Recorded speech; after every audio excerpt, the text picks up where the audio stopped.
25వ తేదీ నవంబర్ నెల 2024వ సంవత్సరం. ఈ రోజు దేవుని వాగ్దానము. యెషయా 43వ అధ్యాయము 1వ వచనము. పేరు పెట్టి నిన్ను పిలిచి ఉన్నాను, నీవు నా సొత్తు. సహోదరి సహోదరులారా, ఎప్పుడైతే మనము మన పాపముల నిమిత్తము హృదయపూర్వకంగా పశ్చాత్తాపపడి ప్రభువుని రక్షకునిగా అంగీకరిస్తామో మనము ప్రభువునకు చెందిన వారము అనే విషయాన్ని గ్రహించాలి. సిలువలో మనం పొందాల్సిన శిక్షను ప్రభువు అనుభవించాడు. ప్రభువే మన వెల చెల్లించాడు. ప్రభువుని మన రక్షకునిగా అంగీకరించిన క్షణం నుండి మనం ప్రభు యొక్క బిడ్డలము. అపవాది ఎప్పుడు కూడా ప్రభు యొక్క బిడ్డలను ఇబ్బంది పెట్టాలి అని, కృంగతీయాలని ప్రయత్నిస్తూ ఉంటాడు. ఎన్నో శ్రమలను కలిగిస్తూ ఉంటాడు. అయితే ప్రభు ఎంతో గొప్ప దేవుడు. అన్ని రకాల అపవాది శక్తుల నుండి మనల్ని కాపాడతాడు అనే విషయాన్ని మనం గ్రహించాలి.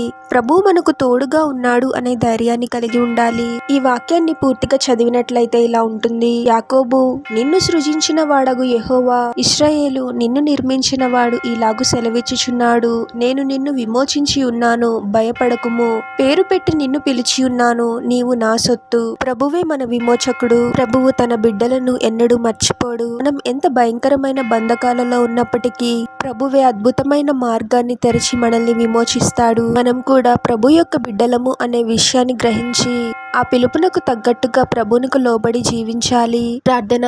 పరిశుద్ధుడవగు ప్రభువా, మీ పరిశుద్ధమైన పాదాలకు వేలాది వందనాలు, స్తుతులు, స్తోత్రాలు చెల్లించుకున్నాము తండ్రి. మనకు నూతన దినంలోనికి మమ్మల్ని క్షేమంగా ప్రవేశింపచేసిన దేవా, మీకే స్తోత్రం ప్రభువా. ఈ లోకంలో ఎదురయ్యే పోరాటాలకు కృంగిపోయే వారముగా కాకుండా మీరు మాకు తోడుగా ఉన్నారు, మీరే మమ్మల్ని విడిపిస్తారు అనే ధైర్యాన్ని మాలో కలుగజేయండి తండ్రి. మీపై ఆధారపడే వారిని విడిచిపెట్టే దేవుడవు కాదు ప్రభువా. మా శ్రమల నుండి, ఇబ్బందుల నుండి మీరే మమ్మల్ని అద్భుతముగా విమోచించండి తండ్రి. మేము మీకు బిడ్డలమై ఉన్నాము అనే విషయాన్ని గ్రహించి ఆ పిలుపునకు తగ్గట్టుగా మీకు లోబడి పరలోక రాజ్యంలో ప్రవేశించుటకు యోగ్యమైన జీవితాన్ని జీవించడానికి మాకు సహాయం చేయమని, ఈ ప్రార్థనలో ఏకీభవిస్తున్న ప్రతి ఒక్కరిని పేరు పేరున దీవించి ఆశీర్వదించి అభిషేకించమని, వారు చేసే ప్రతి పనిలో మీరే వారికి తోడుగా ఉండి వారిని అన్ని కీడుల నుండి, అపాయాల నుండి మీరే వారిని రక్షించమని ఈ మా మనవులన్నీ యేసుక్రీస్తు వారి పరిశుద్ధ నామంలో అడిగి వేడుకొనుచున్నాము తండ్రి. ఆమేన్.